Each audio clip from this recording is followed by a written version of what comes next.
நாளைக்கு சில கனமழைக்கான எச்சரிக்கை எல்லாம் விடுக்கப்பட்டிருக்கு. அது எதனால, அது காரணம் என்னன்னு பாத்தீங்கன்னா, 2 வளிமண்டல கீழடுக்கு சுழற்சிகள் நிலவுகின்றன. ஒன்று வட தமிழக கடலோர பகுதிகளின் மேலும், இன்னொன்று வடக்கு ஆந்திரா மற்றும் அதனை ஒட்டிய பகுதிகளின் மேலும் இந்த வளிமண்டல கீழடுக்கு சுழற்சி நிலவுகிறது. இதன் காரணமாக அடுத்த 24 மணி நேரத்தில் கிருஷ்ணகிரி மாவட்டத்திலே மிக கனமழை பெய்யும் வாய்ப்பு இருக்கிறது. மற்ற 15 மாவட்டங்கள்ல கனமழை எச்சரிக்கை தரப்பட்டுள்ளது.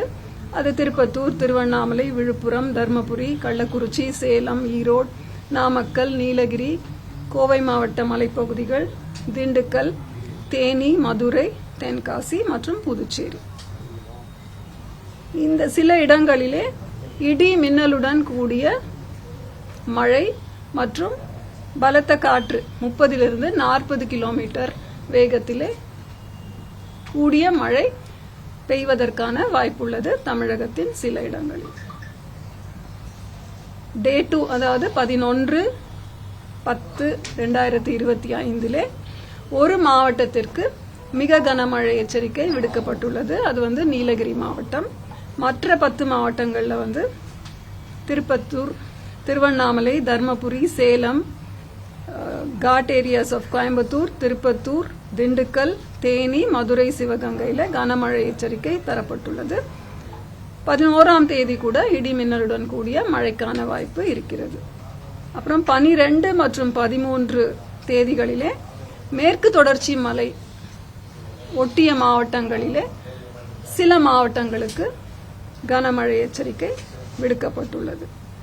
மீனவர்களுக்கான எச்சரிக்கைன்னு பாத்தீங்கன்னா 10 மற்றும் 11 அக்டோபருக்கு மாத்திரம் தென் தமிழக கடலோர பகுதிகள், மன்னார் வளைகுடா மற்றும் குமரிக்கடல் பகுதிகளிலே சூறாவளி காற்று மணிக்கு 35 முதல் 45 கிலோமீட்டர் வேகத்திலும் இடையிடையே 55 கிலோமீட்டர் வேகத்திலும் வீசக்கூடும்.